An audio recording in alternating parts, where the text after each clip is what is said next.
Kalau dia seorang penjajah, jenderal, panglima, dan punya budak, punya hamba, itu yang sebangsa atau yang dijajah? Cepat jawab. Yang dijajah. Ini luar biasa. Sakit keras mau mati. Mungkin kalau zaman sekarang ini kanker atau hepatitis C ini sudah.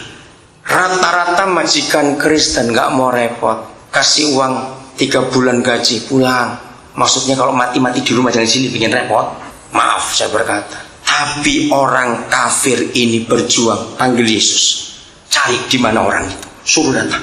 Kapan kita berjuang untuk orang-orang asing buat kita? Apa yang kita perbuat ketika tetangga kita yang Islam, yang Buddha, yang Hindu, yang bukan Kristen sudah miskin, misalnya kena kanker payudara, pasti tinggal tunggu matinya. Bagaimana mau kemo? Uangnya siapa? Kalau kita orang Kristen dengar tetangga seperti itu, jujur saudara, apa yang kita buat? Kapan kita menangisi dia di hadapan Tuhan? Seperti kalau mama kita sendiri kena kanker payudara. Maaf sambil perbandingan ini. Ngerti contohnya? Kalau menantu kita yang kena kanker, kita nangis, berdoa semalam, doa puasa. Apakah kita buat yang sama? Kalau tetangga kita yang belum Kristen kena itu, paling-paling gereja berkata, kasihan, maaf. Kalau suruh nengok, wah lain. Mereka Muslim. Nanti orang ngomong apa? Terlalu banyak alasan gereja. Kapan kita keluarkan uang kita? Ayo ke dokter, operasi, saya bayar. Maaf, bulan Maret yang lalu saudara, saya mengoperasikan seorang pelayan restoran yang saya nggak pernah kenal di sebuah kota di provinsi lain. Pulang dari ibadah, gembalanya mengundang saya makan. Waktu makan di sebuah restoran, Roh Kudus bicara pada salah seorang pelayan yang saya tidak kenal. Karena habis ibadah saya harus kejar naik kapal laut untuk ke tempat yang lain. Maka saya bilang kepada gembalanya, tolong carikan nama dan nomor telepon orang itu. Kalau dia nggak punya HP, saya pesan, saya akan berikan HP buat dia. Saya harus ngomong. Sampai bulan Desember, gembala ini sibuk terus. Padahal rumah makannya itu cuma 100 meter dari pastori. Saya marah. Dari September, Oktober, November, Desember, saya marah. Maaf, sekarang juga, udah saya kenal baik pada gembala, jadi saya berani perintah. Pergi ke rumah makan itu. Saya hitung kalau saudara jalan gak sampai 7 menit. Jangan matikan HP, saya bilang. Sambil jalan, Pak Bun, tetap nyala on HP ini. Saya akan ngomong. Akhirnya dia saya marah begitu. Habis dari bulan September sampai Desember nggak dikerjain, cuma tuh tanya satu nama dan nomor teleponnya.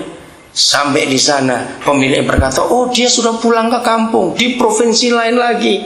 Karena akhir September itu, jadi nggak lama setelah ketemu saya, dia kecelakaan, kaki kanannya patah 3. Saya ngomong dengan pemiliknya lewat HP pendeta ini. Ada nggak bisa dihubungi? Nggak ada, karena itu kampung. Tidak ada nomor HP karena listrik pun belum masuk. Begini, di ibu kota provinsi itu ada nggak omnya, tantenya? Saya kejar terus. Besok Pak coba saya tanya. 2 hari kemudian saya dapat kabar ada tantenya di provinsi itu. Saya telepon tantenya. Saya bilang nama saya ini, dan saya minta tolong. Alamatnya di mana? Waduh, sulit sekali. Nah di kota itu saya kenal seorang dokter, namanya Dokter Heski Lintang. Saya bilang, besok cari mobil charter pulang pergi, dan dokter harus ikut untuk ngecek orang itu bagaimana kondisinya. 600.000 awal Januari itu dia pergi. Saya bayar, saya kirim uangnya. Sore dapat kabar, dia bilang sudah busuk kakinya karena cuma diobati dengan dukun kampung, patah 3. Saya tanya, kapan dokter ada waktu? Cepat balik lagi, saya akan bayar. Saudara, balik lagi, keluarganya menolak. Tolakannya alasannya sederhana. Siapa pendeta itu mau nolong kami, nggak kenal. Mereka curiga, apa motivasinya? Saya nggak mau nyerah kalah.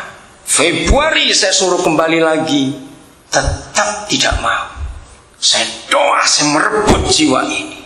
Maret saya datang ke ibu kota provinsi itu untuk diundang.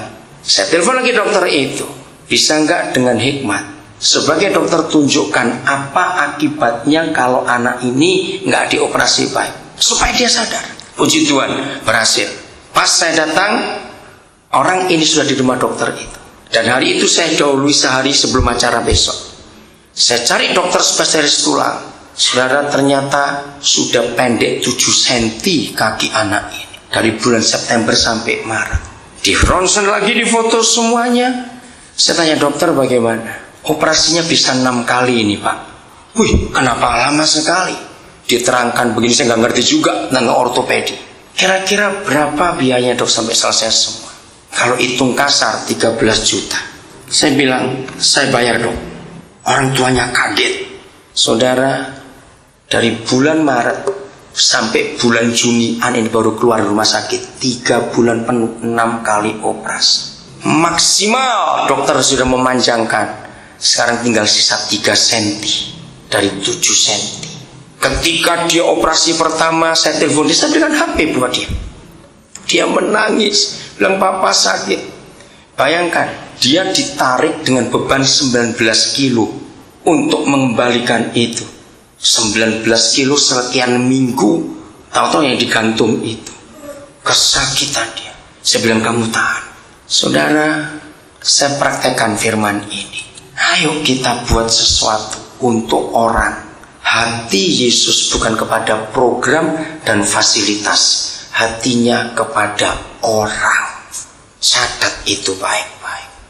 Beri, kamu harus beri mereka makan. Dari mana? Kita nggak usah baca lagi. Mujizat terjadi bukan? Ayo kita hitung. Dikatakan di ayat yang ke-21, yang ikut makan kira-kira berapa? 5.000 laki-laki, tidak termasuk perempuan dan anak-anak. Ayo kita hitung. Ambil separuhnya. Laki-laki 5.000, ambil yang 2.500 sudah punya istri. Berarti dengan istrinya jadi berapa? 7.500. Orang Yahudi anaknya nggak pernah di bawah 10. 2.500 keluarga, ambil aja 10 anak. Dan gak usah bilang dibawa semua, cuma dibawa 5. Kalikan 5 kali 2.500 berapa? Cepat hitung, ayo. 12.500 ditambah 7.500 jadi berapa? 20.000. Pasti ada yang bawa orang tua. Lu cepat jawab, ya tidak? Pasti opa oma yang dibawa. Kemenakan adik. Yang belum nikah pasti ada adik-adik lagi. Yang perempuan juga. Total kira-kira berapa? 30 ribuan sudah. Maka itu gereja, saya berkata 12 murid itu wakil kita sebagai gereja. Ketika gereja ngelihat ini 30 ribu orang, nggak disuruh pulang, masaknya berapa jam? Maka itu pantas mereka berkata, sudah malam guru, tempat ini sunyi, suruh mereka pulang. Wajar mereka berkata begitu. Sekian puluh ribu orang. Bayangkan, Yesus mau menyendiri. Selesai? Ayat 22. Sesudah itu. Ini kronologis. Saya sangat senang memperhatikan kejadian ini. Sesudah itu. Berarti lanjut tidak, saudara? Saya mau jawab, lanjut tidak? Lanjut, tidak terputus. Sesudah itu Yesus segera memerintahkan murid-muridnya naik ke perahu dan mendahuluinya ke seberang. Sementara itu ia menyuruh orang banyak pulang. Ayo kita hitung. Hari menjelang malam, kira-kira jam berapa? Ayo cepetan, jangan lama-lama. Saya ini belum makan juga. Jam 6. Oke. Jam 6 baru mulai sibuk ngurus makan untuk 30 ribu orang. Kira-kira selesai jam berapa? Ayo hitung. Maka itu kalau baca kitab yang gini, sudah selesai 4 pasal. Nggak ngerti. Baca Alkitab pelan-pelan, teliti dengan baik.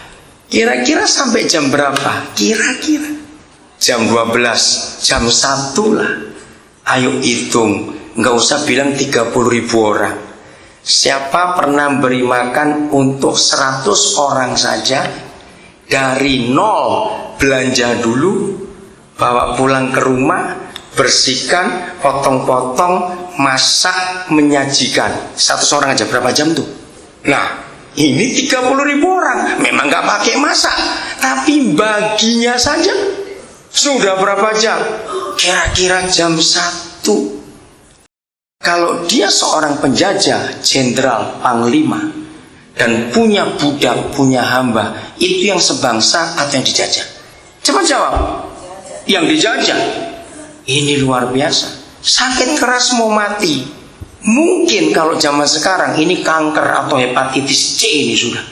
Rata-rata majikan Kristen gak mau repot, kasih uang 3 bulan gaji pulang. Maksudnya kalau mati-mati di rumah jangan sini bikin repot. Maaf saya berkata. Tapi orang kafir ini berjuang. Panggil Yesus. Cari di mana orang itu. Suruh datang.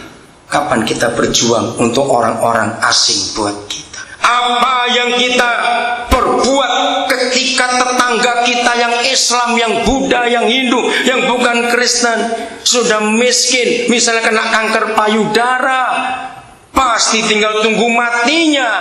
Bagaimana mau kemo? Uangnya siapa?